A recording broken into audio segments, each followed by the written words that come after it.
I guess today is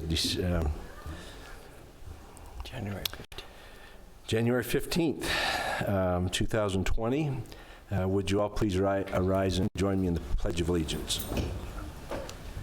I pledge allegiance to the flag of the United States of America and to the republic for which it stands, one nation, under God, indivisible, with liberty and justice for all.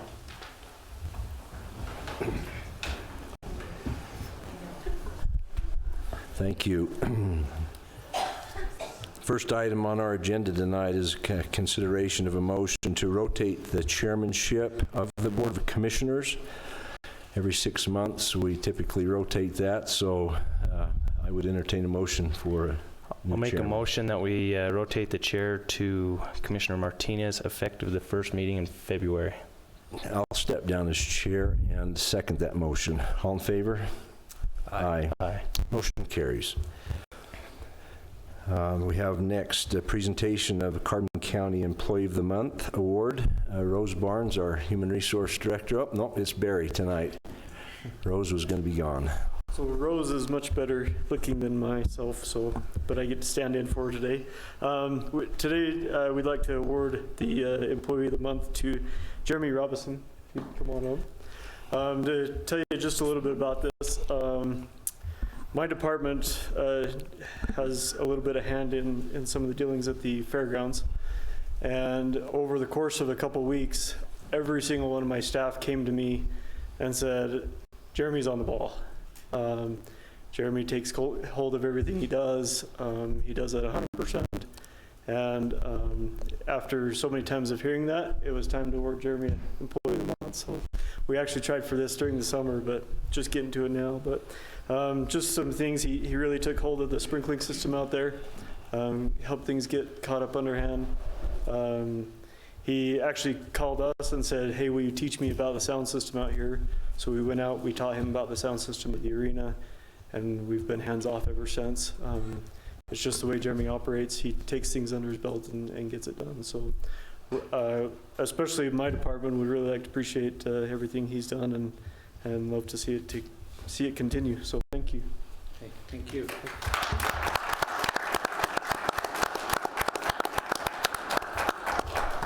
Frank's Jeremy Supervisor. Thank you for coming, Frank. Well, thanks for having me. Just enjoy working with Jeremy. I think he really just wants to make a difference and make things better for the employees and everybody at Carbon County. So we're going to try and do that this year. Congratulations, Jeremy. Thank you. Thank you. Appreciate it. Appreciate all you do.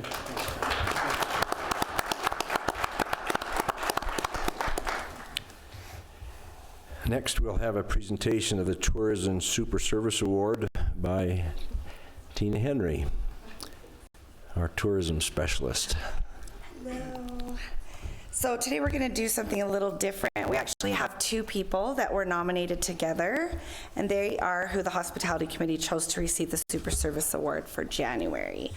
So just a little background about these two. Brenda Dieter started selling hot chocolate for the Chamber of Commerce 25 years ago at the Helper Light Parade. 1 year she volunteered at the chili dinner and was asked by the mayor to volunteer the next year also. Who knew that she would be the person in charge of the chili dinner after that and going strong now for 25 years. Brenda Dieter is the lady behind the scenes. For 25 years, she has worked tirelessly to bring joy to families from all over the country. With her good cooking and fun personality. Along with her family and other volunteers, Brenda cooks, serves, and cleans for both the chili dinner and the breakfast with Santa. This next nominee, most may know as the Helper Mailman.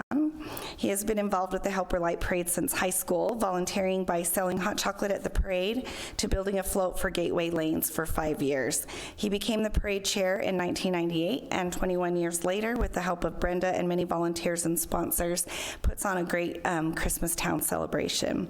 We are truly grateful as a community for their efforts and dedication to not only all of the Utah Christmas Town events, but for the experiences and memories they help families to make from all over the states.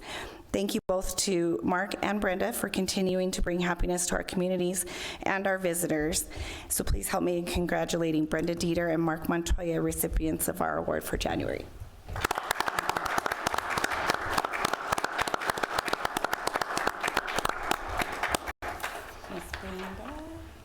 And you guys are welcome to say anything if you would like how much you like me. Anybody want the job? We're willing to give it up. Yeah. We're looking for new volunteers. Yeah, we are the committee. We do everything together, but like she said, along with our families and volunteers, but when it comes to organizing the events, it's just her and I.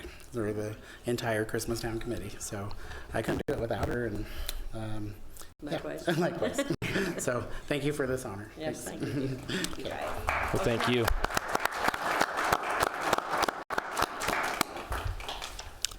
Yeah, huge thanks to both of you.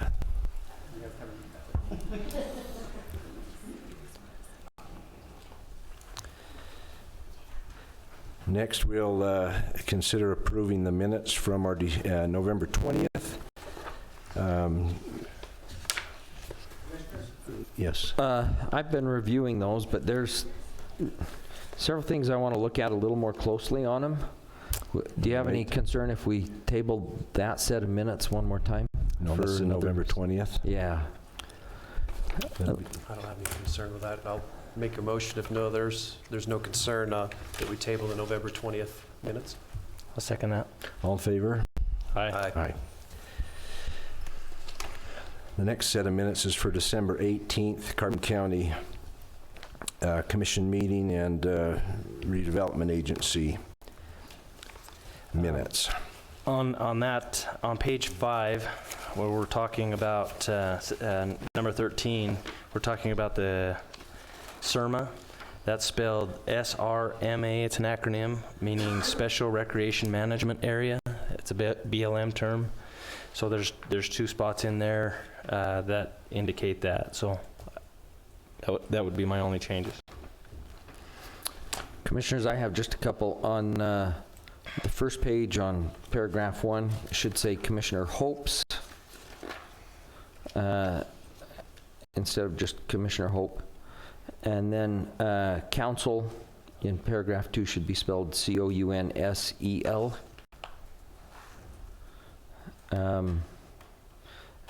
And then I think we ought to indicate that on paragraph 5 that where it says Commissioner Hope said last week, Robbie, let's say, make that clear that that's Robbie Jensen, Director of the Senior Center.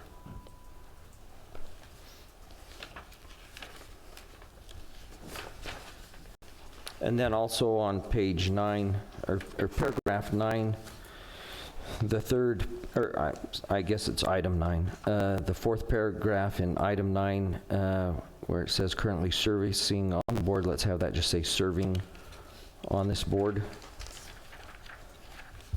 And those are my changes. Any other corrections?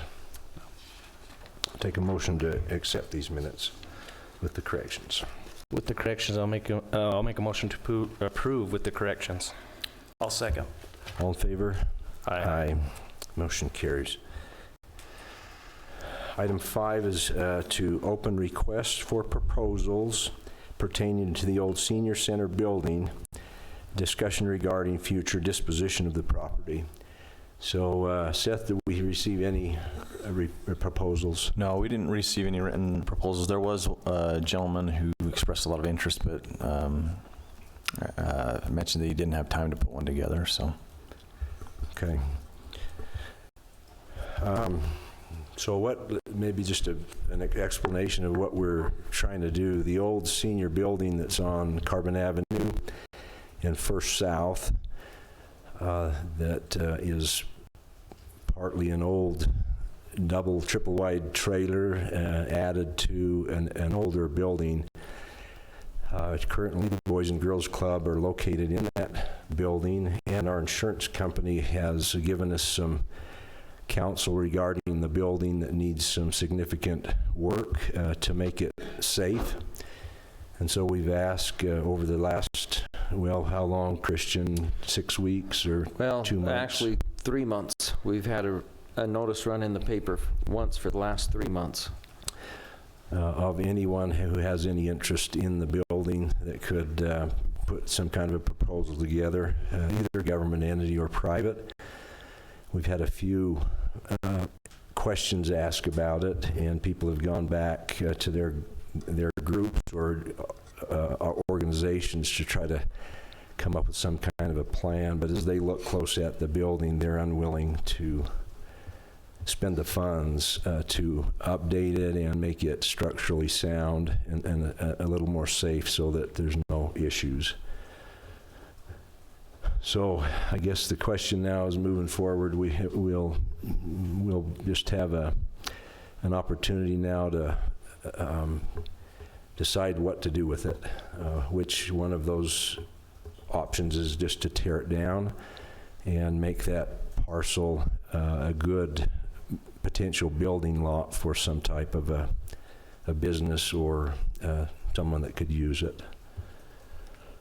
That's correct, Commissioners, and as you know, our own county policy says that we consider any building or building lot with a value of over $100,000 to be a significant parcel of property. State code says that if we have a significant parcel of property, we have to get 2 appraisals on that property before we dispose of it. So before we give it away, sell it, lease it, exchange it with any other entity, we'll have to get that appraised. And you know, my recommendation would be that if you do sell it, we include the cost of those appraisals, which are very expensive, to be part of that purchase price when you do list it for sale or whatever you may do with it. It'd be nice to be able to recoup those if we can. But the process also requires that once you've got an idea of what you'd like to do with it, then you have to have a public hearing on the proposed disposition. So we have a ways to go. We'll have to get appraisals, and then we'll have to have a public hearing as to what you, on any proposed disposition. So this isn't the end of the story, but I know you were hoping to have some proposals or maybe some entities that might want to partner with the county and looking to do that. Doesn't appear that's going to come to fruition at this point, but we're certainly free to go ahead at this point and start getting those appraisals and proceed to disposing of it. How would demolishing the building play into that? I don't think there'd be any restriction on you doing so. I think you probably need to get those appraisals before you demolish it. But then if you were to get the appraisals and have that value, then you just have a public hearing indicating you're going to demolish it and list it for sale. Typically, what you're required to do is to first try to sell it for fair market value if you can. So what we probably might want to do is have those appraisals consider the value of it with the building and the value of it without a building on it. We probably ought to make those comparisons and then see what we can get for it. It may be because of the dilapidated condition of the building that it actually is of more value without a building on it. Who knows? I don't know, but I do know the repairs look costly to make for the county to make that a viable building. Okay. We don't need a motion on anything here, do we? I don't think you do today, no. Okay. All right, we'll move to the next item.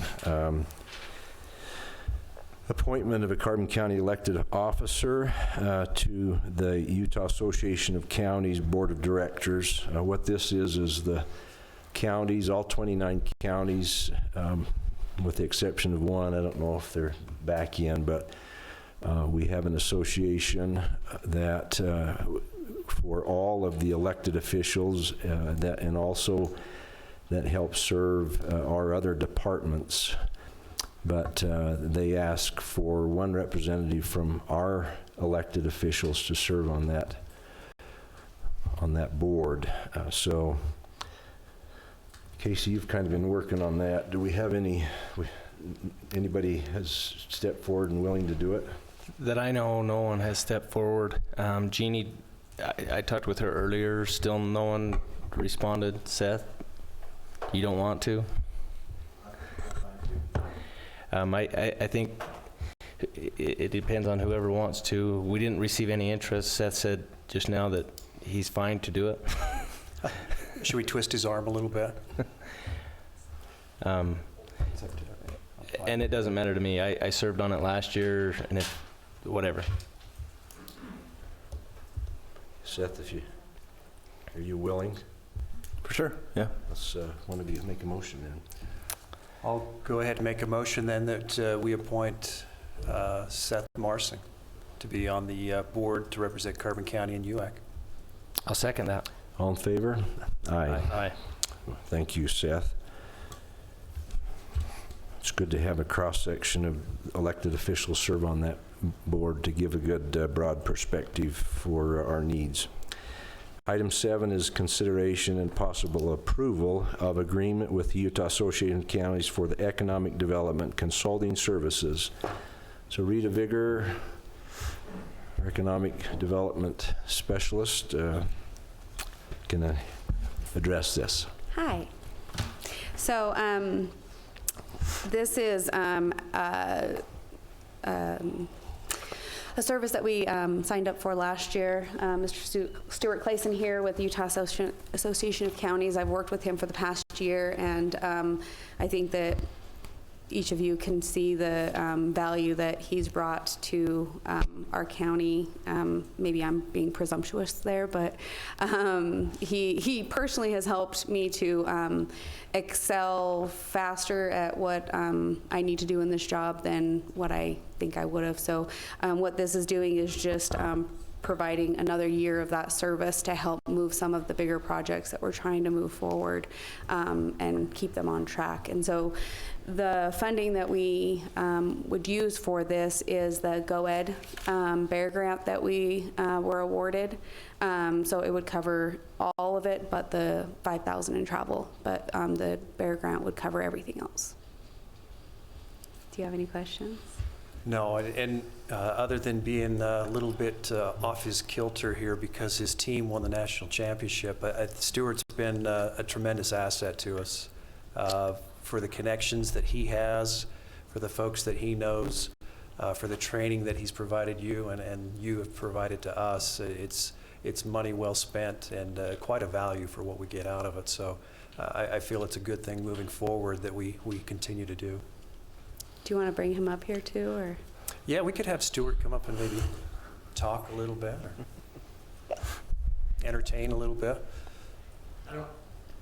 For the record, Stuart Clayson with the Utah Association of Counties. Commissioner, I really appreciate your kind words. I've said multiple times that the work that I've been allowed to do with Carbon County over 2019 and going into 2020 has been very fulfilling for me professionally.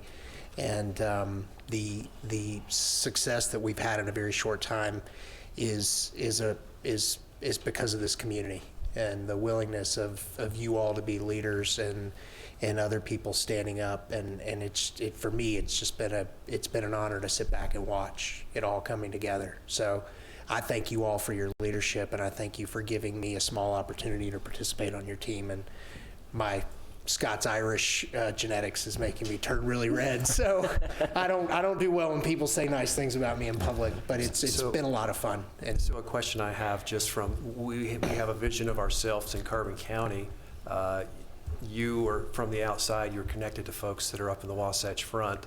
What's kind of the perception of this area, the potential possibly for this area? I think I don't really give credence to other people's perception, although I've been trained that perception can be more than reality. I think the opportunity for this area is only limited by this county's capacity to move forward in a thoughtful and measured way, but move forward and do things that are meaningful and lay the groundwork. In my career, it's hard for me to think that I'm over 40 now. I still want to believe that I'm 18 and that I might have been able to be on the field with LSU when they were defeating those fake Tigers. But I have had the opportunity to see efforts come to fruition, both on a private and a public side. And what you all are doing, the reality is that the seeds that you guys are planting right now, you're probably not going to see them produce fruit while you're in office, but you're setting a path And we won't go through the list of the things that have been done now. And I think when you set that path, then the outsiders notice. What's been really exciting for me is I don't see this as a community where you're waiting for anyone to come and help. If somebody wants to come and partner and work and understand the vision that this community is laying out for itself, I think that's the recognition. And I will say that I've been around in certain situations, and there is a understanding that there's good investment opportunity. I think if you read the most recent magazine article, Jerry Gamber wrote an article in the Silicon Slopes magazine, and I think people are recognizing this isn't just a place you drive through to go look at the red rocks down in Grand County. There's a lot of tourism. There's a lot of capacity, and for me, it's just really great to be working in a community that's provided energy and resources for the entire state of Utah and the Intermountain West. So I think people are recognizing, but I don't even really care what they think. Like we're going that way, and they can get on board or not, because we're going to keep going that way. That's what I like. I didn't answer your question, but. I think you did. Okay. Thank you. I like the swagger. So did I do okay? Can I go sit back down? Sure. Thank you, guys. Thanks, Stuart. Do you guys have any other questions? The only thing that I would add on the contract is just the contact information for the county who we would want to list in that part of the contract. That was the only thing that I saw that we needed to make sure to decide on who would be any notice would go to. I assumed the clerk, but I don't know what Christian had thought on that. That's probably what I'd recommend, the clerk's office, or it could be you. You're the economic development director, so I don't see any problem with having you on there, or the commissioners, Yeah. whoever you'd like to have on there. I don't see a problem. That was just the only suggestion that they'll need added in there, so. Okay. What's your recommendation? You? I just think that the clerk is the office of record, and it's best to have them as the contact, but. Okay. That works. So let's put that in there. And Sounds good. okay. Well, thank you, Clayson. There's no question the value is tremendous in the year we've been here of what you've been able to help teach us and connections you've been able to make. So thank you. Appreciate it. The only other question I have on the agreement is, and I brought it up last time when we passed this, was that if there is any litigation, it would happen in Salt Lake City. Salt Lake, yeah. And Salt Lake County, huh? In Salt Lake County. Yeah. I don't know that that's a big deal, but I know. I would prefer it to be in the 7th district. We could ask and see if they'd change that part. I don't know that yeah. If they'd be willing to put venue would lie in Carbon County, that would be great. Sure. Okay. Thank you. Thanks. Thank you, Rita. I'll entertain a motion to accept this contract. I'll make a motion to approve the contract with the Utah Association of Counties, subject to those changes. I will second. All in favor? Aye. Aye.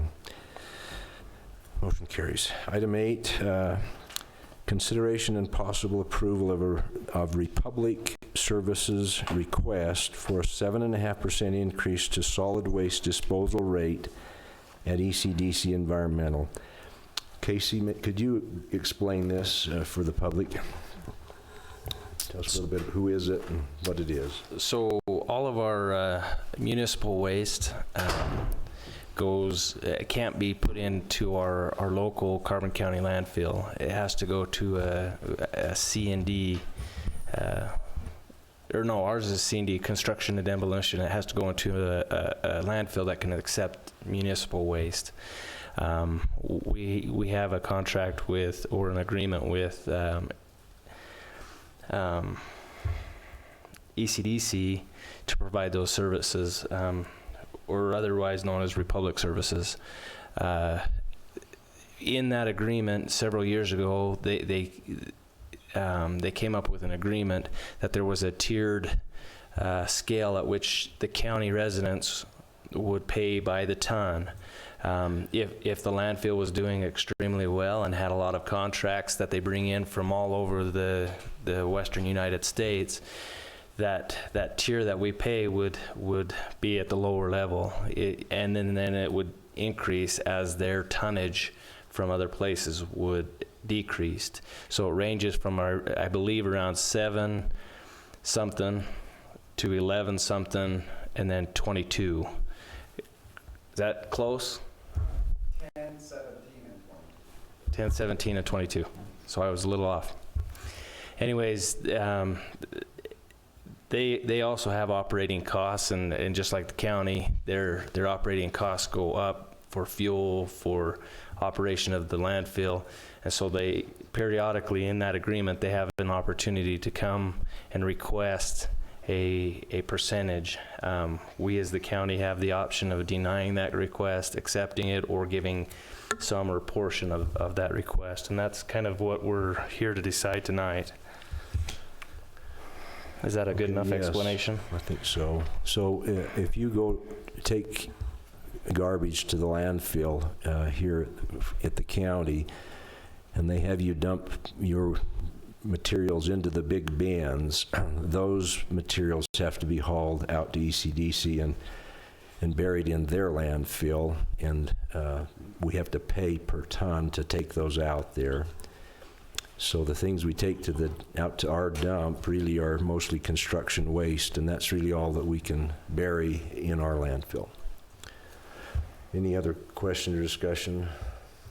No, I don't have any questions on that. And they have sent a letter to us requesting an increase. I believe that increase was at 7.5%. Being that we've gone through kind of our fiscal responsibility and trying to watch pennies, I would suggest that possibly we make a counteroffer, possibly half of that, possibly 3%. Okay, and I would agree with that. Just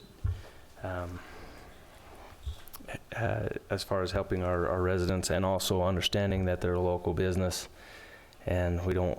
If they leave, if the door's shut, potentially our cost for municipal waste goes up, because we would have to put in a transfer station and send it to a landfill outside of our community that can accept that type of waste. Any more discussion? Entertain a motion to for a rate then. You've mentioned 3%. Yeah, I'll go ahead and make a motion then that we approve the new rate for Republic Service, or their increase, I should say, to rather than 7.5% to 3%. I'll second that motion. All in favor? Aye. Aye. Motion carries. Item 9 is consideration and possible approval of ordinance number 528, a change to the Carbon County zoning district map from MG, which is mining and grazing, to RR5 on parcel number 2-435, located in Kenilworth, for Sean Norton. Sean's here tonight. This is a request from our planning commission. They have moved this forward. They have approved this, and we now need our vote to make it active. Commissioners, the only question that I had was the access to the property. I wasn't sure if it was coming from Kenilworth or if it was coming up through Eagle Cliff. I did get that answer through Todd at the Planning and Zoning. It will be coming up through Eagle Cliff subdivision, and I think that's a good avenue for it. Yeah, I agree. I have no other question or concern. I'll make a motion to approve ordinance number 528, changing the zone from mining and grazing RR5 to, or from mining and grazing to RR5. I'll second. All in favor? Aye. Motion carries. There you go, Sean. Thank you. Item 10 is consideration and possible approval of ordinance 529, a change to the Carbon County zoning district map from mining and grazing to WS, and I can't remember what that is, to MR on parcels 2A, 1059, 1058, and 1062, located in Springland Canyon for John Beld. Any questions about this one? It's a similar thing, just a zone change. We do have Todd here to answer any questions. And this one as well was approved through the planning and zoning meetings that they held in December. So Yes. I have no concern or questions on this. The only question that I had is our snow plowing that we currently do, if he builds a home on this property, we currently plow about 2.3 miles or somewhere in there short of his property, so it would extend our plowing. Well, his property is about 1-point-something miles, but in order to get it to an area that they could turn around, it would be about, Daniel said, about 2.3 miles, a little further up the road, so it would increase our snow plowing a little bit, but also recognizing that it's not a main arterial, so that could be a post-storm snow plow where they go up after the storm and clear the road. And Commissioners, I'm not aware of a statute that says you have to hit every road that you have.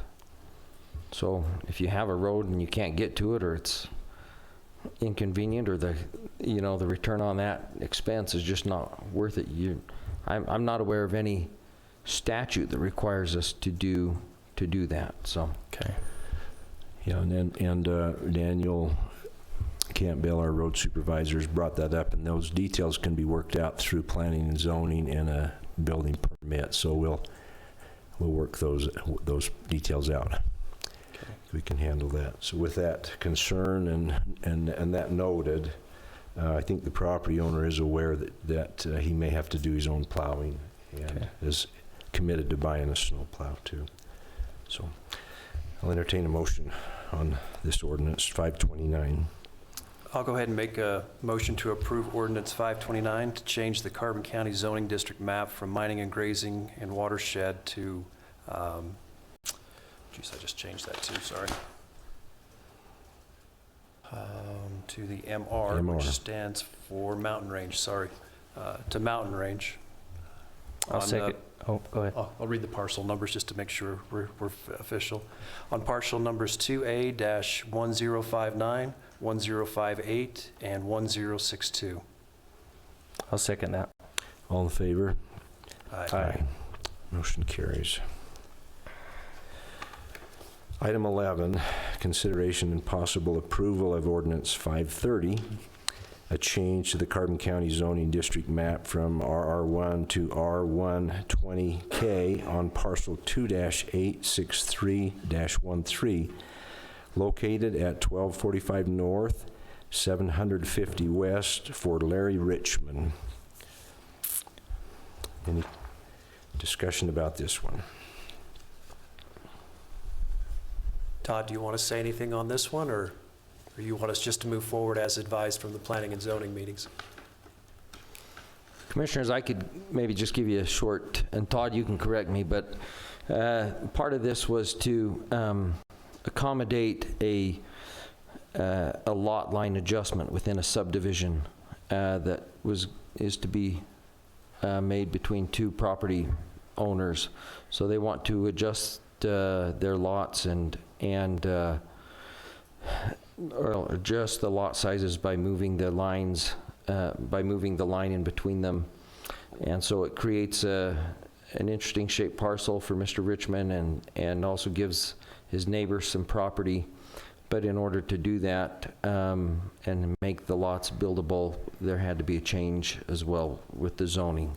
So this is the first step in resolving a private agreement between two owners. And it's my understanding there's also other parcels nearby that are also within the R120K zone that's being requested. Does that sound right, Todd? Okay. I entertain a motion. I'll make a motion to approve ordinance 530, changing the zoning map from RR1 to R120 on parcel 2-863-13. I'll second. All in favor? Aye. Aye. Motion carries.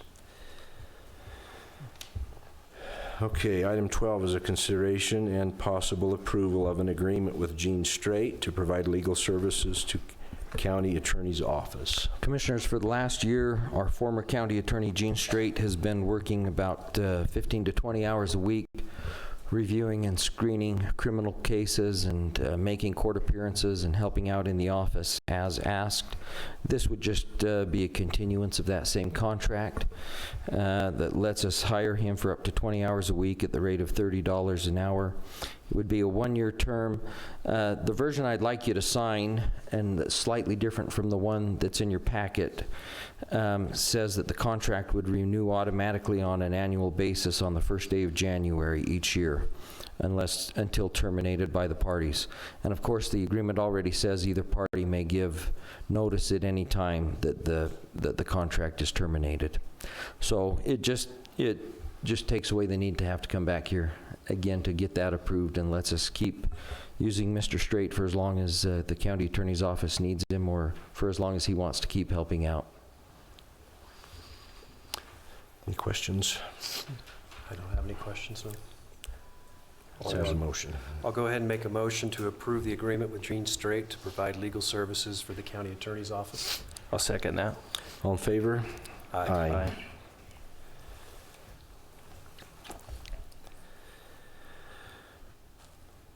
Now, we want to adjourn before we do some explanations. Is that correct, Christian? I think you should go ahead and adjourn and reconvene as the redevelopment agency, and then make your explanations. Okay. So at this time, the agenda item is to adjourn as a Carbon County Commission and convene as a Carbon County Redevelopment Agency. I need a motion for that. So moved. I'll second. All in favor? Aye. Aye. So we'll enter into the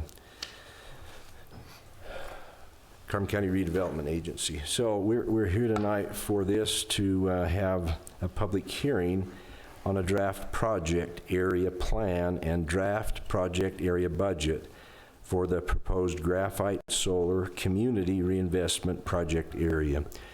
So before we open the public hearing, we want to give some explanation of what this is for those here. So we have folks from Graphite Solar. So Luigi and Jim. Luigi's going to come forward first and give us an overview of what you're doing. Yeah, thank you, Commissioners. My name is Luigi Resta. I'm the president of R Plus Energies, and we are the group developing Graphite Solar. This is a project, just for the benefit of the conversation, that would be located just north of Wellington on about 670 acres. It is a solar power plant that will connect into the PacifiCorp transmission system and deliver power to the whole PacifiCorp transmission system through a long-term contract. So the project has already obtained its interconnection agreement with PacifiCorp. We have received our conditional use permit to build the project as well, and we've been working on the contracts with PacifiCorp to buy the power from it. It is really a 40-year power plant is the way to view it, and that's the way we view it. It will, it'll operate, at the site and potentially be real built at year 20 or something like that. So we're discussing the first phase of that, which is the construction of it. During the construction of the project, what is probably helpful to know is that we will try to use as many local resources as possible. So hiring people here locally, subcontractors and employees and labor force. We have built other projects like this in Iron County, and we were successful on those projects of actually hiring 93% local workforce for the projects. that included direct and indirect employees. So whether it was civil work or fence building or waste management or porta potties, restaurants and hotels, that's an example of some of the jobs that would be created. During the construction of the project, it's anticipated it'll take about 8 months of full construction to build it, with a full 1 year from start to finish construction, but really principally 8 months of construction duration. After the project is built, there will be no physical impact from the community perspective. So we're not increasing any workforce here. It is low, very low from an ongoing employment perspective. These solar projects, basically you put them in and they start operating, and there'll be 1 or 2 people that will help manage the project on an ongoing basis, but there shouldn't be any fiscal or system impact to the county from a road perspective, fire perspective, or education and school perspective. The projects basically get in, put in, and they operate. Do you have any questions so far? It will be a single access tracker system, so when the sun wakes up in the morning, the solar system will be facing to the east. As the sun goes over, it will rotate to the west, and then at night it goes to sleep and it wakes back up in the morning facing the east. Sorry. No, good explanation of what you're doing. So this is just north of Wellington. Just north of Wellington. On private property. Yes, sir. And all of your arrangements are on private. You're not purchasing the ground. You're just going to lease that. We are leasing the property. We'll be leasing from 3 local landowners here, and all of that lease money will stay in the community. And that's something that we really try to do when we develop these properties, is as opposed to purchasing the property, really work with the local landowners and let them understand that this is a good annuity for them as well, because it is a 40-year power plant, and they will be getting the lease benefits of that for the 40 years. And part of the process too, you may want to explain, there will be the construction part, but towards the end of the life of this project, there's also going to be bonds in place or agreements in place to reclaim the area.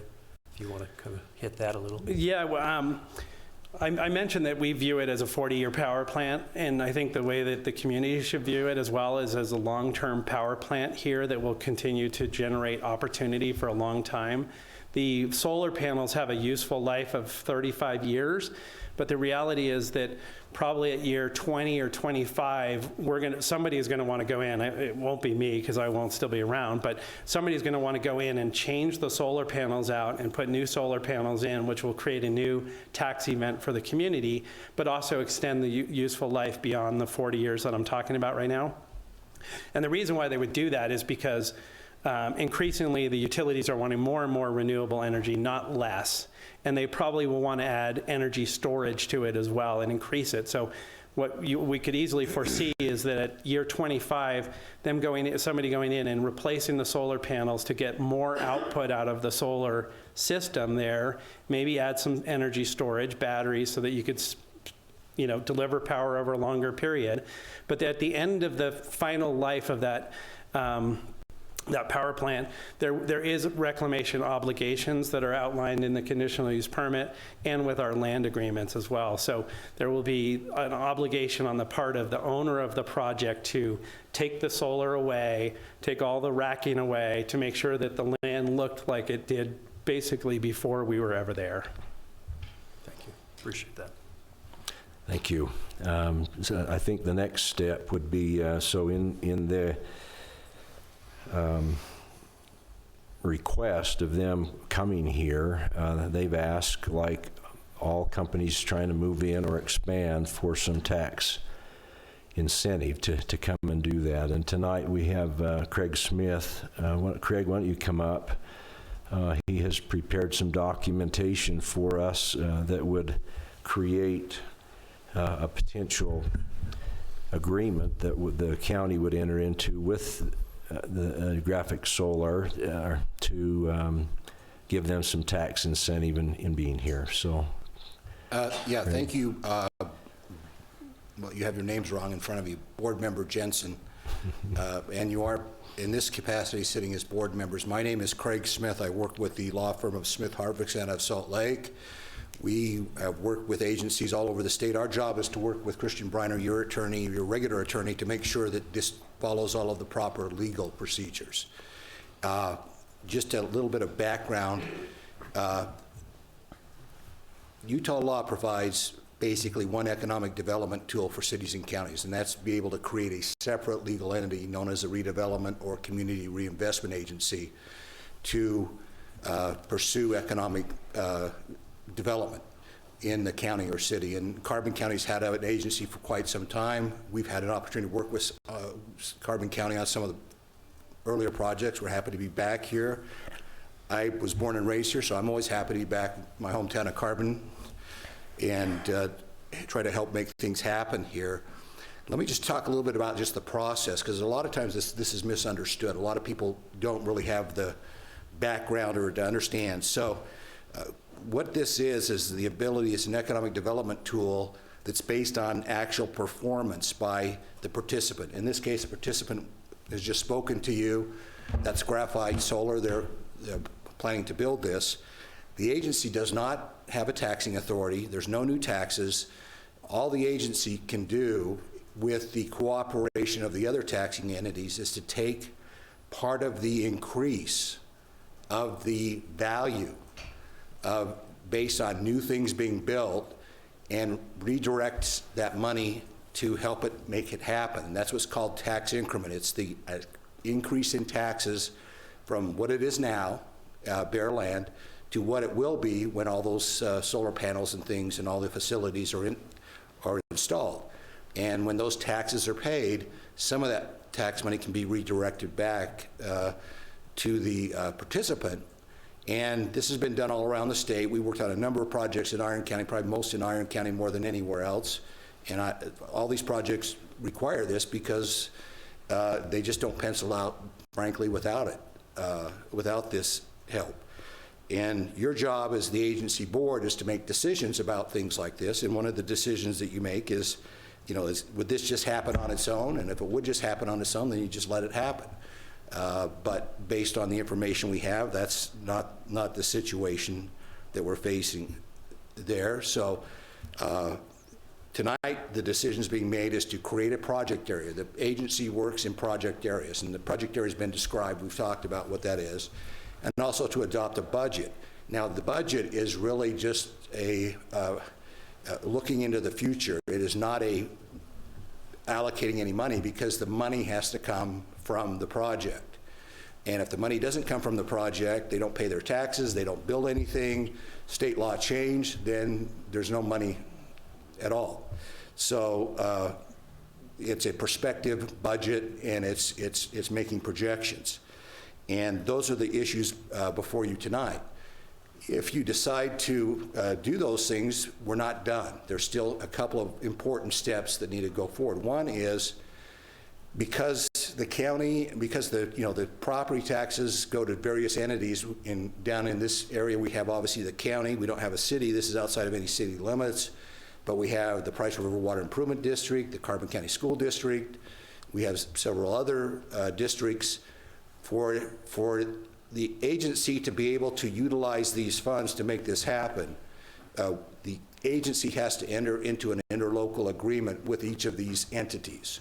And that's a voluntary act. They're not compelled under state law to enter into these agreements with the agency. And again, so we have to be able as an agency to show them that this is a good thing and this is a positive thing for the county and for their entity. The other important step, and those interlocal agreements have to be approved by the school board, district board, whatever, of each entity, and the agency board. So even the county, even though you sit as the county commissioners, there would be a interlocal agreement between Carbon County and the Carbon County Redevelopment Agency. And so that's another important step. The other important step is, until any monies are paid to anybody outside of the agency would enter in what's known as a participation agreement with the participant. In this case, it would be the solar company that would set forth the terms and conditions upon which money would be paid and how much money would be paid.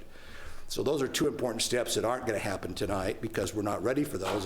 This is a public process that goes through many public steps, and that's why we're having the hearing tonight, and the other steps, everything else will be approved in public meetings. This is not where you go into the back room and cut these private deals. Everything's done in a public way. All the documents are available to the public. If anybody wants to see them, they're all public documents.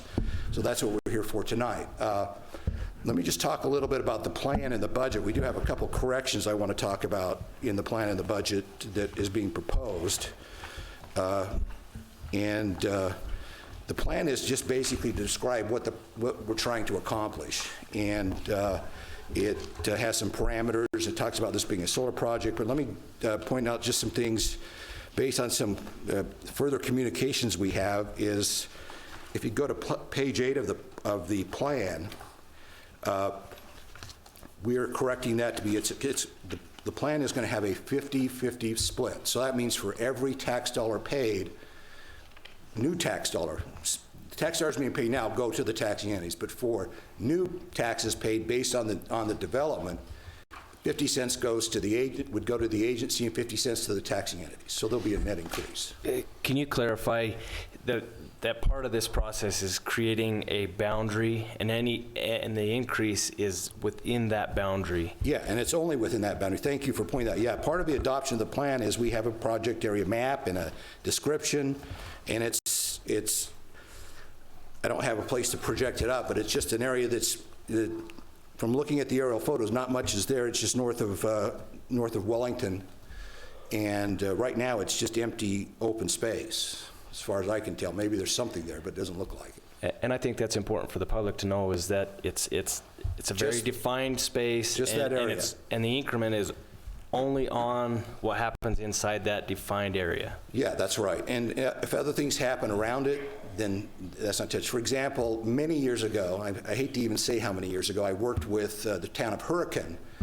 I always like to bring this up because everybody's seen it. If you drive to St. George, you've seen that big, it's Walmart has a huge truck distribution center there in Hurricane. And that was, to make that happen, tax increment was used. But everything that's developed around that over the years, and there's a lot of things that are there now. There's a truck repair and there's all kinds of other things there.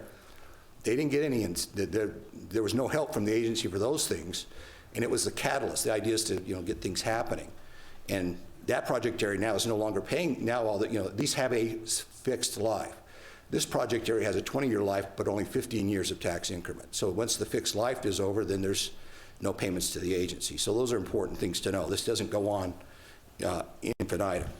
So on page 8, we're correcting in the one paragraph where it talks about a 63-37 split. That will be changed to a 50% split. So 50 cents goes directly to the taxing.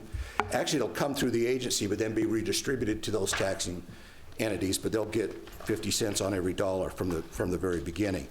So we're making those corrections, those two corrections on page 8. If you go to page 9, that changes a few of the other numbers where we have, and I'll just read through these quickly. At the top of the page, we say the projected total increase in revenue to the taxing entities over the 20-year life of the project is $3,142,372. That actually goes up to about $3.5 million, and these are just projections because, again, we don't have the things built, we don't have them assessed, we don't have the collections, and that would increase the school district amount to the county amount to $950,000, the school district to $2,247,000, Carbon Water Conservancy District to $44,582, and the Price River Water Improvement District to $223,000, and the municipal service funds to $85,000. So that would be a correction that we would make based on the 50-50 split rather than the 63-37 split. Going to the page 10, we have we have similar sorts of changes just to do that. Of the money that's collected by the agency under state law, 10% of that money has to go to affordable housing. And there's lots of ways the agency can use it, but that's what state law requires is that.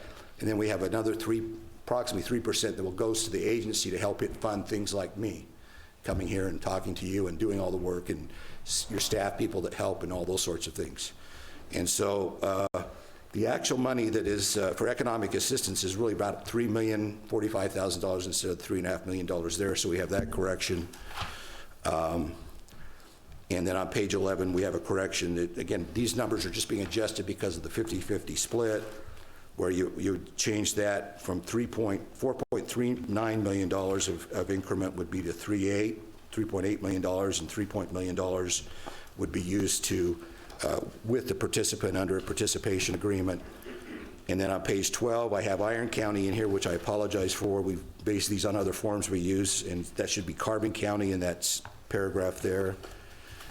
That's all the changes. In the budget, we have some similar corrections that really just to make sure it's the 50-50 split. We changed the numbers on page 2 of the budget. And again, I have to continue. I'm sorry I've said this 10 times, but I'll say it 11 times. Again, these are just projections. Things have to get built. They have to get valued. County assessor has to value them just like they do everything else, and taxes have to be paid. And it could be more or less. Who knows what, you know, just like any other piece of property, another personal property. And so, again, we'd be distributing 50% instead of 37% it says there, and there's also a change in those numbers of 13% of those numbers that are there for Carbon County would be $950,000. The school district would be $2.2 million. Carbon Water Conservancy District, $44,500. Price River Water Improvement District, $223,522, and the Municipal Services Fund's $85,000. This is actual increase that they'll get, that if that sits the way it is now, no one gets because it's not, nothing's there. And then in the spreadsheets, we'd make the same sort of changes. So that's what we're trying to do. Again, this is not the final step. There's a preliminary step to move forward on this. I've worked on a number of projects around the state. I'd be happy to answer any questions that you have as a commission or anybody in the audience has. Obviously, I believe these are good things, else I wouldn't do it. I would do something else. Well, I don't know. Lawyers don't do a lot of good things, so maybe I do another bad thing. But I've been doing this for, like I say, since the early 90s. Seen a lot of projects, and it's something that, as particularly in this county, as we need to diversify our economy. You know, this isn't going to solve all the problems, but this is a step in that direction. And if you go up to Salt Lake, which I don't think needs the economic stimulus that we need here, you know, almost every major project built in Salt Lake, including where the Jazz play, there's been a tax increment aspect to that, including when they remodeled the, I always want to call it the Delta Center, but the Energy Solutions Arena, whatever they call it now. And so, you know, this is an important tool. This isn't something new. This has been used all over the state. Iron County has used this extensively for its solar projects, and that's why it's here before you tonight, because you have an opportunity to do this.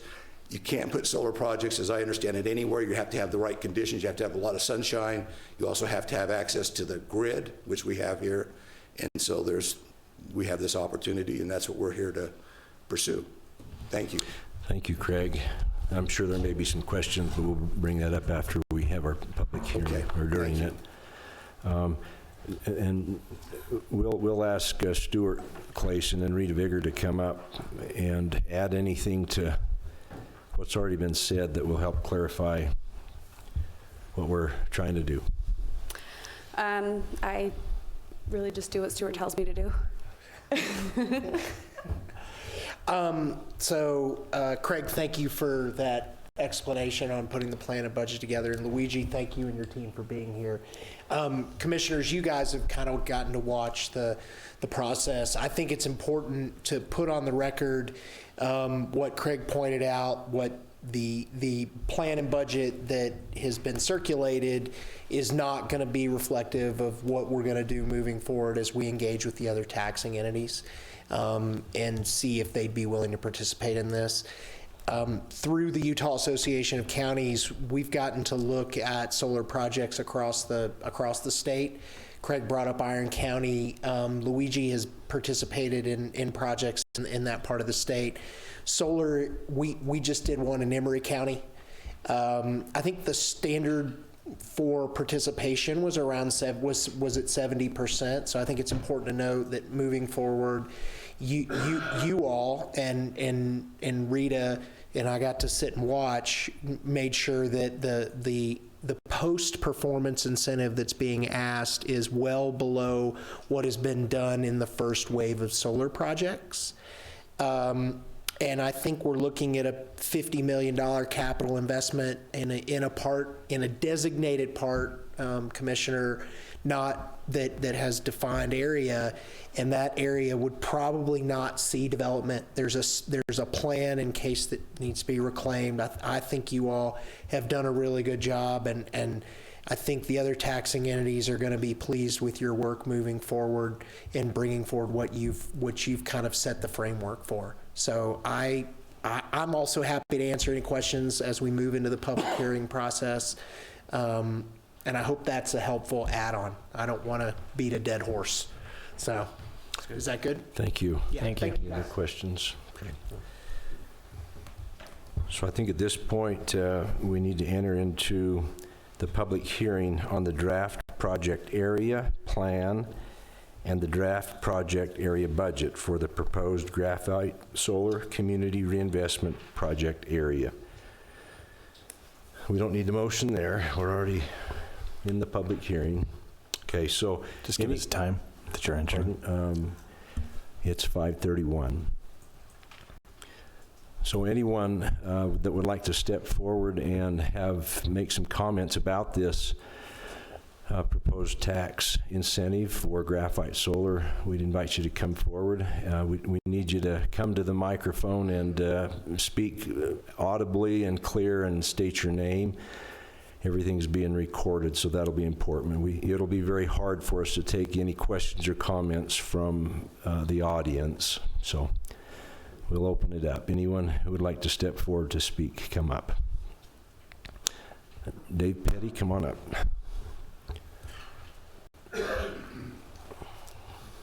My name is David Petty. I just have 3 questions about this. I think it's a good thing. I think it sounds good. Now, the figures you are quoting are for a 20-year period, is that right? That's correct. Okay. And then after 20 years, what happens then? You want to explain again? Go ahead, Craig. That would be helpful. It's lifetimes. So after 20 years, the taxes just go to the taxing entities directly instead of through the agency. So it would not be 50-50 after the 20 years? No, after 20 years, 100% goes to all the taxing entities. Isn't it after 15 years? After 15, This is even though the project 15. here is 20 years, we're only projecting taking increment for 15 of those 20 years. Thank you. That's the question. And then the third question, I assume you're doing some kind of bonding on this, on the initial construction and development? Yes. Those are the questions. Get up there. Thank you, Dave.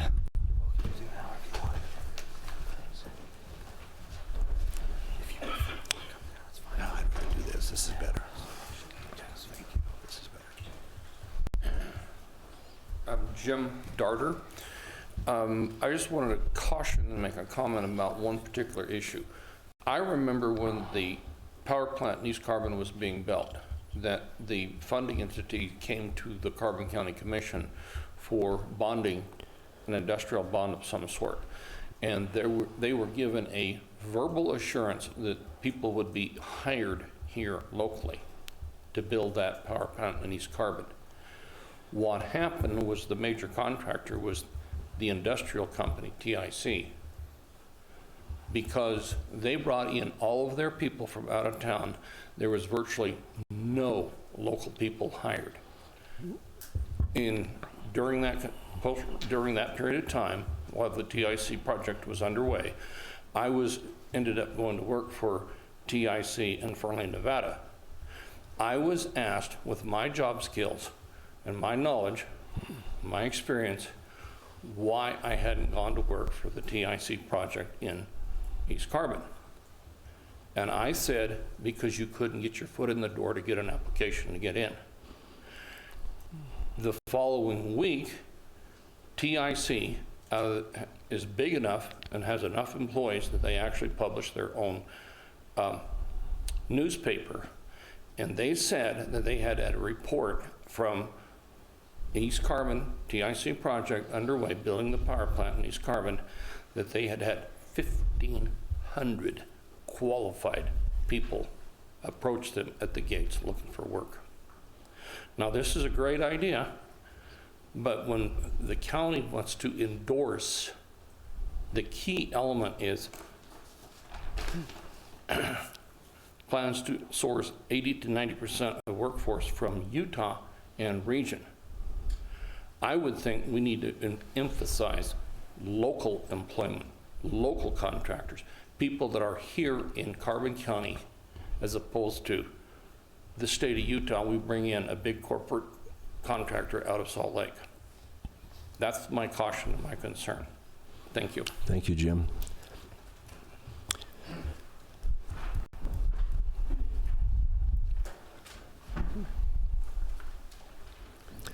Hi, my name is Leo Hardy. I'm a resident of in between Wellington and Price. I'm just curious about the interface with the existing grid with Rocky Mountain Power, where this 1.5 mile long access road and power line will be developed, and what type of property it will be going across, whether it's public land, and whether there's been an environmental impact assessment, et cetera, et cetera. Jim, do you want to address that, or Luigi, either one of you?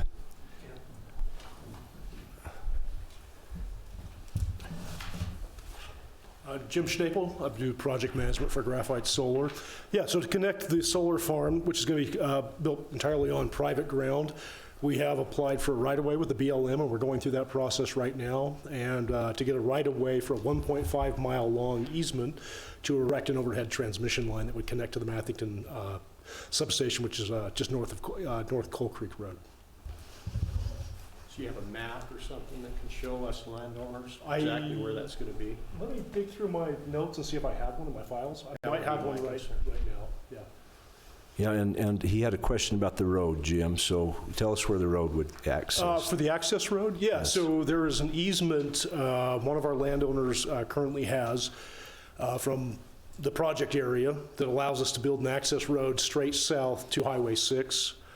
We've had initial meetings with UDOT, and they are fine with issuing a permit. We just need to actually submit for that permit when we're ready to go forward with that.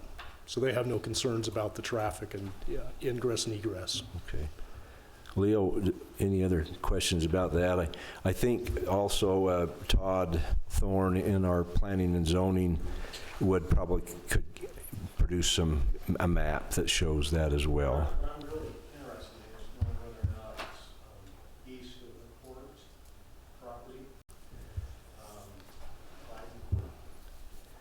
I don't know. I don't have an answer for that, but I could find out. It basically follows the west border of the Sitla property that's out there, if you know where that is. And goes through that. For the transmission line? Yeah. Oh, I thought it was an access road.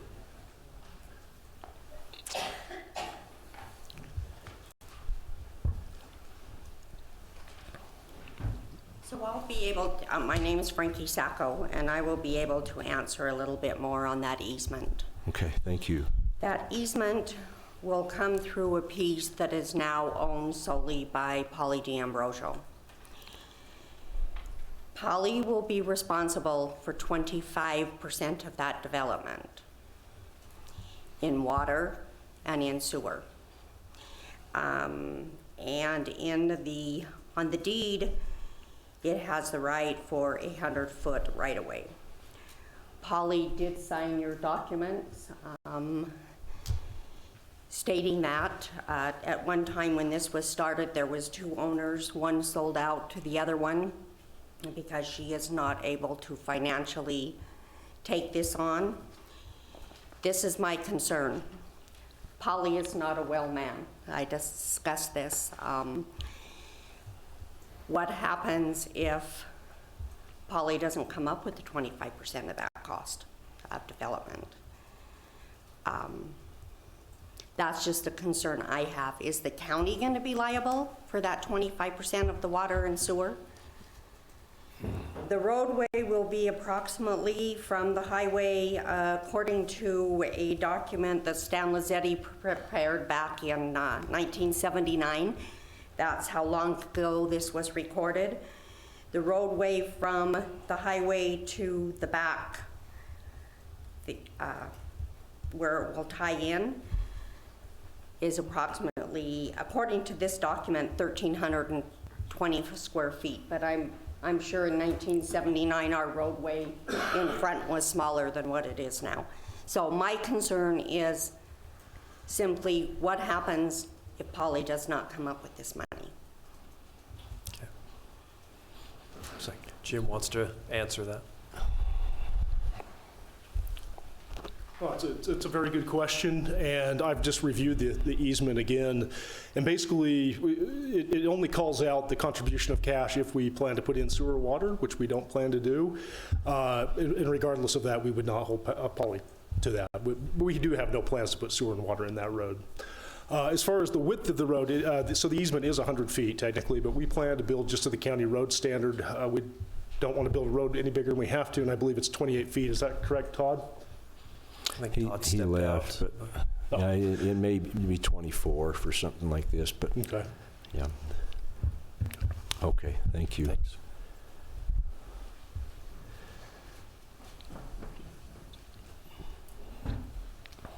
Okay, I have a couple questions. The first one is, Could you state your name, oh yes, ma'am? my name's Tammy Tasker. Okay. Couple of questions. Who's exactly putting out the cash for the building? The money? Who funded Luigi. you? Where do you get your money? My name's Luigi Resta, again, for the record. R Plus Energies is actually owned by the Gardner Company, which is a large commercial real estate development group on the Intermountain West. They're the ones funding the development capital for R Plus Energy for this project and for many other projects around the country that we're currently in developing. When we go to construction of the project, we will get debt from a bank. We'll bring in tax equity because some of this is funded by tax equity purposes. That could be a Goldman Sachs. We've used Google in the past. It could be a Bank of America or Wells Fargo or a group like that, Okay. and then Gardner Company. Okay.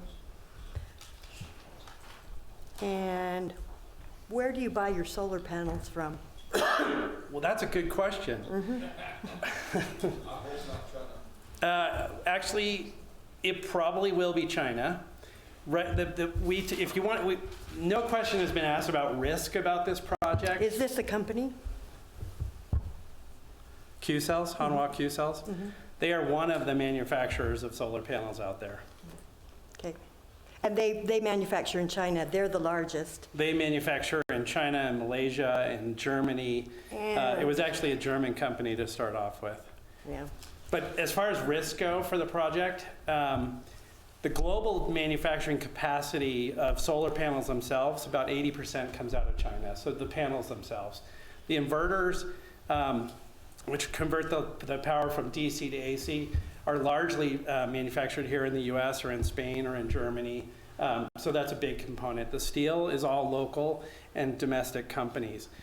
As far as risk goes, globally, there's about 200,000 megawatts of solar panels that are manufactured and only 15,000 megawatts that are allocated to the US market. So the big challenge that we have is where we're going to even get panels for this project. The US has been building about 15,000 megawatts a year for the last 5 years. But last year... That's because we can't compete with China because you're buying Chinese products, not US-made products. That's inaccurate information, but we're not here for that argument. I think that the fact is that we're building more solar in the world today than there are manufacturing capability. And the amount of allocation of materials to the US is less than the market needs right now. So for this project, we're going to scour the market to figure out where we can buy panels. If we can buy US manufactured panels, we will. But what we don't know is where I we think can that should actually be built in because that will be a longer lasting product. I mean, if these are going to extinguish in 20 years, we're just going to have to renegotiate this whole process because solar panels last 25 years max. Well, are we going to revisit this? Where are we going to be in 20 years? Ma'am, I take your consideration, thank you. But this is a very robust industry that has been proven around the world, and this is one project that will benefit from the economies of scale of global manufacturing, and it's a global market, so. I know, and we are the place to be. We are cold, we are high elevation, and we are bright sun. Those are all things you need. I don't think we have to be in a big hurry to get this done. I think we need outside counsel, number one, to make sure that everything's above board. What could possibly go wrong? Well, I would say that when you're financing a $50 to $75 million project, there's lots of outside legal counsel that are reviewing every document to make sure that nothing goes wrong. But thank you, and I appreciate your questions. This is something that comes up, global or U.S. manufacturing versus product coming from China. That's what we're interested in, local job, local jobs, but thank local you, material. Can I answer your questions? Yes, thank you. Okay, all right, local jobs, make sure the cleanup is done afterwards, and if possible, use the highest quality, longest lasting products. Thank you. Thank you, Tammy. Thank you.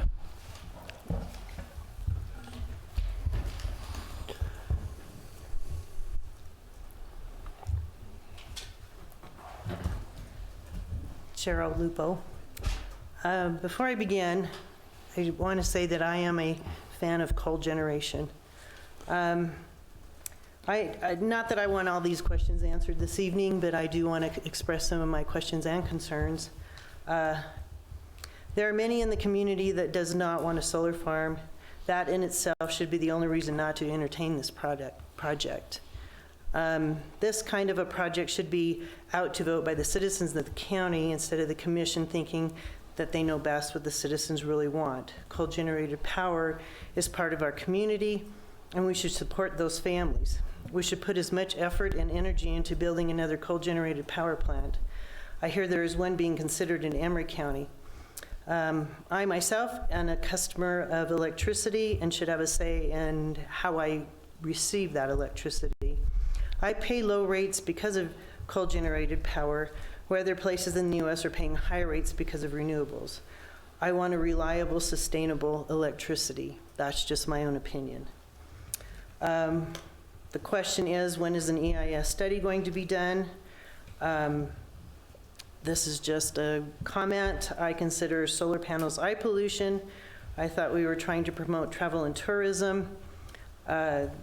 Just for a fact, to generate 1 megawatt of power by coal is 12 acres. To do that same megawatt is 40 acres of land. During the commission meeting on September 18th, Jim with Graphite Solar said that this is going to be a 667-acre project. Again, eye pollution. Whether it's north of Wellington, south of Wellington, it's just deserted land, it's still, there's people out there recreating and trying to do travel and tourism. Cumulative and growth-inducing impact should be considered. The sitting of solar facilities may attract other similar facilities. There will be landscape scale impacts, and this area should not become a sacrifice zone for all of the extras that might jump on board. In other counties, solar farms have surrounded their residential areas. There should be an ordinance put into place so that does not happen in our beautiful county. An ordinance, I think it was back east in a county called Lincoln, that was becoming surrounded by solar panels. So they had to finally put an ordinance together so that doesn't happen. The impact of infrastructure left behind if a solar facility is abandoned should be considered. The impact of new overhead lines, which was already discussed, because we also have agriculture in our county, it may become difficult to maintain the remaining agriculture.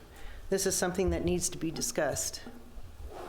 Concerns regarding solar development include potential dispersal and displacement of habitat and disruption of ecological links and corridors.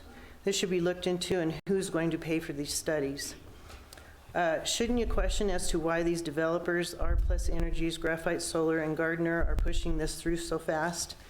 I read that incentives for commercial are less this year from last year and are going away in 2022. To make it sound like the developers trying to make as much money as possible before the 2022 deadline. That's not a good enough reason to move this forward. The county should look at the big picture and should not rush the process of developing policies. How will the solar facility affect the county as a whole? What I've read, bringing solar to a rural area versus an urban area, the cost is a lot cheaper for the developer. What is the long-range cost going to be for the citizens of the county?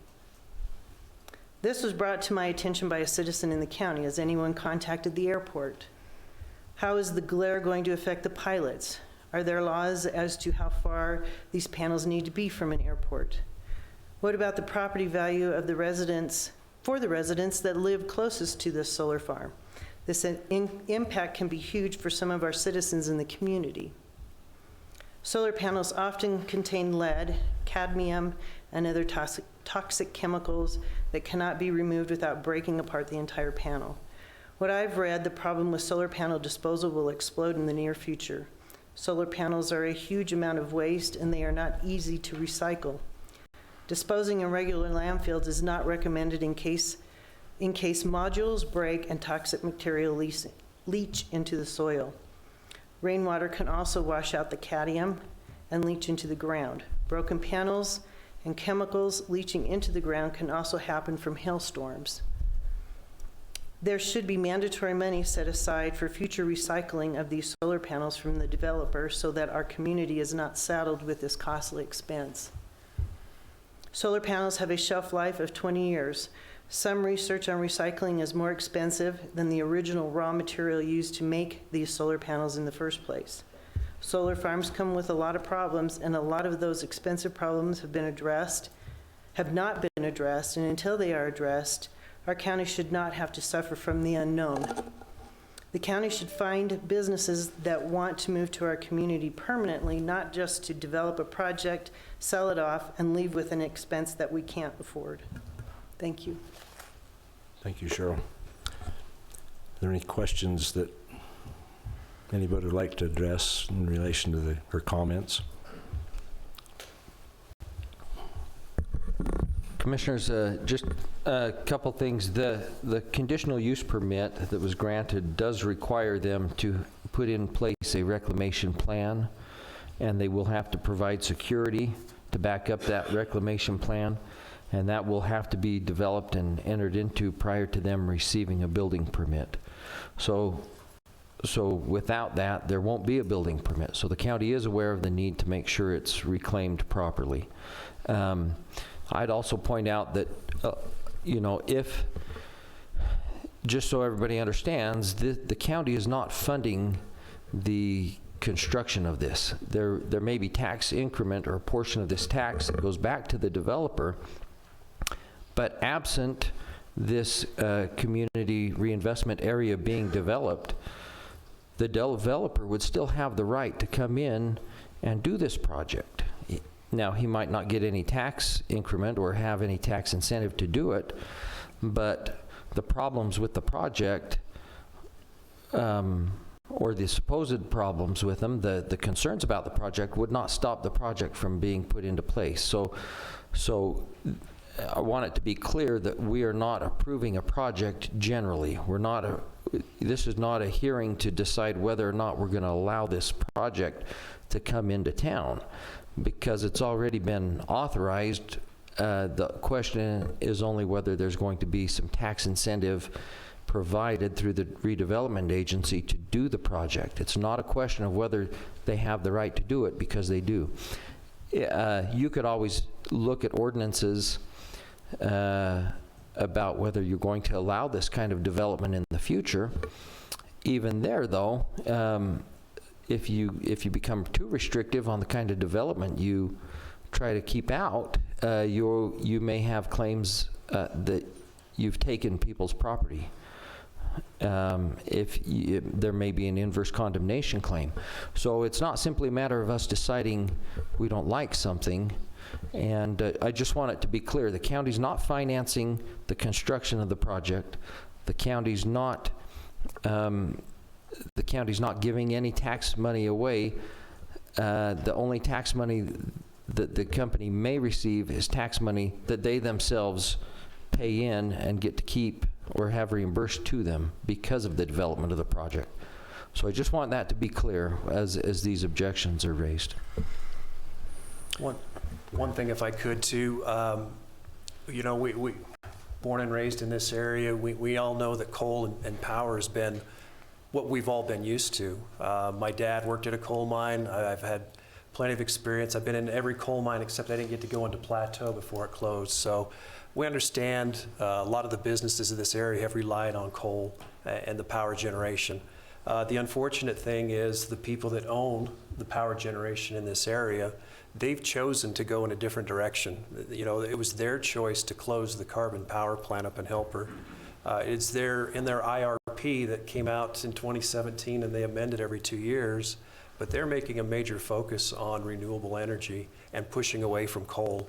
No matter what any three commissioners besides ourselves want to do and stamp our feet, we're not going to change that. That is a direction that they're going in. That's a direction that basically the world is going in right now. I don't have, or I haven't heard, you guys can correct me if I'm wrong, I haven't heard of any power plants coming to Emery County, especially coal-fired power plants. It's amazing to me. If there were a coal-fired power plant or a company that wanted to move here, we'd certainly be entertaining them. We'd certainly be working out a deal with Stewart and the rest of trying to get a deal here, but nobody is doing that. For the first time in over 130 years, there is not an ounce of coal being mined in Carbon County. And that's amazing to me. It wasn't too long ago in this area, Carbon, Emery, and all the way down to I-70, there were over 16 coal mines. Some of these coal mines had over 400 people working at them.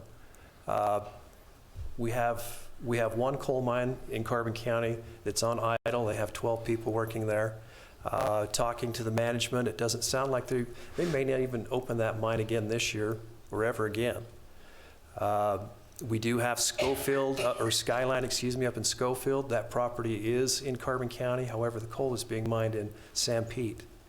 Now, that being all said, and the struggles that coal is having worldwide, we have heard of a coal mine that's trying to open near the town of Schofield. And we are working with that company. Their hardest thing right now is trying to get contracts. They're trying to be able to sell their coal. And unfortunately, nobody in the United States wants to buy it. They have to put it on a train, put it on a boat, and haul it over to Japan. So the opportunity for solar in this area, I know it's not a top priority for what we're used to, right? But the ability to bring in revenue to hopefully help local folks as well, that's a reality that's right in front of us. Another power plant, another coal mine, you know, those are further down the road. So we are looking at what's the best interest for the county.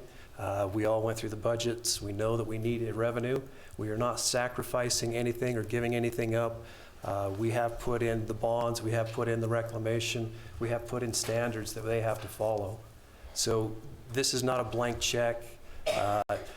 The other thing I heard is it's on our property. Do you guys own any property where this is going to be?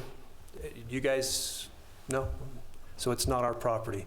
The rumor mill is alive and well in Carbon County. We have a pessimistic attitude sometimes for our conditions, but there's no avoiding that. But I guarantee you that these three up here, we have your best interests at heart. So we're partnering up with the folks that are wanting to come to this area, and that's what we intend to do moving forward. Thank you, Commissioner. Just to add on to that, if I can, like you said, we're not giving up on coal. We're fighting in every arena we can to help our power plants over in Emery County. Unfortunately, we have Sunnyside, and we're trying to help Sunnyside stay viable as an option. But the other thing that we're doing is we're with the Energy Research Center over in Emery County, we're trying to find other opportunities to use our coal, carbon fiber, coal to fuels. We're trying to find alternate uses for our coal because it's a valuable resource, and there's other opportunities for that. The coking coal, if we can help get that project started, it's already done all of its test phases and just needs to go to receive the funding to go to large scale. So we're not giving up on coal. We still want that to be part of our portfolio, but it's an uphill battle, and we're fighting that battle. Thank you, Commissioner.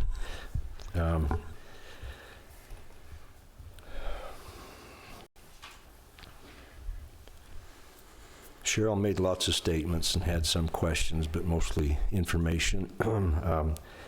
She's left, so we can't address her directly, but there is not anything more important to the three of us and our staffs to ensure that things that go on here are appropriate and that we don't allow someone like Graphite Solar to come in here and leave a mess. And all of those issues have been looked at closely, and there's still questions as we move forward that we work out the bugs on. But tonight, these two documents that need to be considered for approval will allow them to move to their next step. So we'll close this public hearing. You might want to see if there's anybody else who wants to comment. Anybody else? Sorry. Okay, come forward, please. Excuse me, my name is Bob Teedy, and as a past employee of Intermountain Electronics, I would just like to say that this company had mentioned that in the future there's a possibility for battery storage to increase their productivity and, of course, their bottom line, their profits.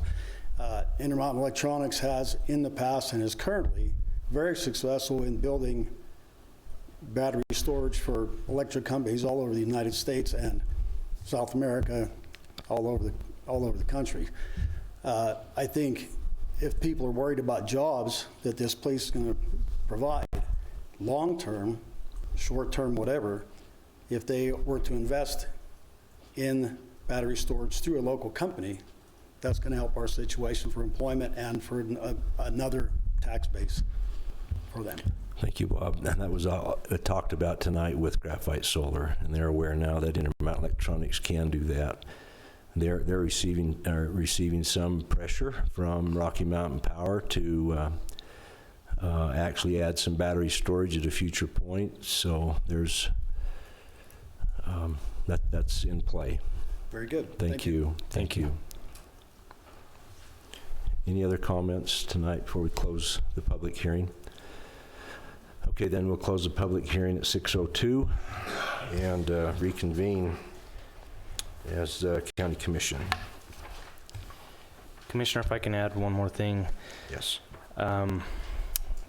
Luigi actually brought this project forward, what was it, 2 years ago? 2.5 years ago? And at that time, 2016 we started this project, so it's been in the works for a long time. In 2016 they were asking for a 70% increase, and that didn't happen. So it's not just today that we've been looking at this.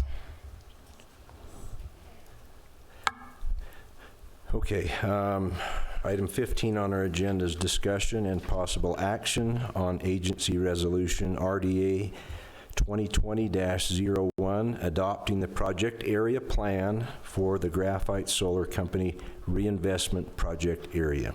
Is there any discussion there? Christian, do you have anything to point out? Mr. Smith made some recommendations as to changes that he thought that he wanted to add, so I would make it subject to those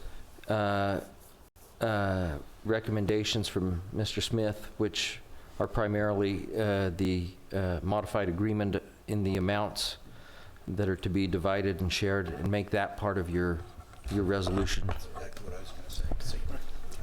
Okay, so I'll entertain a motion.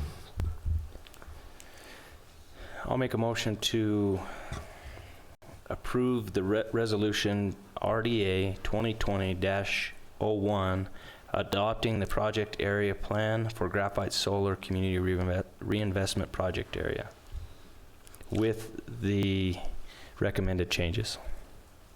I will second that. All in favor? Aye. Aye. Aye. Motion carries. Item 16 is discussion and possible action on agency resolution RDA 2020-02, adopting the project area budget for the Graphite Solar Community Reinvestment Project area. And again, Commissioners, you should reference the changes and modifications that were brought up by Craig Smith in his presentation as you make this motion. Okay, I'll go ahead and make a motion then to approve the agency resolution RDA 2020-02, adopting the project area and budget for the Graphite Solar Community Reinvestment Project area with the corrections or the adjustments made by Craig Smith. I'll second that. All in favor? Aye. Aye. Thank you. Now we need to adjourn as Carbon County Redevelopment Agency and reconvene as Carbon County Commission. Now that was backwards, wasn't it? No, No, I guess that's it's right. not. We're right. It's me that's messed up. Yeah. Commission Chair, this is actually, because of the law and because the agency has no legislative powers to adopt a project area, it has to be first adopted by the agency board and then by ordinance of the county commission. So you're going to actually do the same thing you just did as the agency board, but this time you're going to do it as the county commission, and that's required by Utah law, even though it seems to be sort of duplicative of, you know, what you've already done, but that's what's required, and that's why you go back into your commission meeting and then pass the ordinance, if you so choose, just like you did for the resolution on the plan only, not the budget, but just the plan. Okay, so now we need to do that for the ordinances. So motion to adjourn as the redevelopment agency and reconvene as the Carbon County Board of Commissioners. I'll second. All in favor? Aye. Thank you. So now we need a motion to adopt a resolution for each of those, an ordinance for these. Yeah, this is an ordinance, and it should be with also with the same modifications that we did for the resolution. I'll go ahead and make a motion then to approve the Carbon County Ordinance number 531, adopting the project area plan for the Graphite Solar Community Reinvestment Project area, along with the changes, corrections, adjustments made by Craig Smith. I'll second that. All in favor? Aye. Motion to adjourn. I'll second. Thanks for coming, folks. Thanks.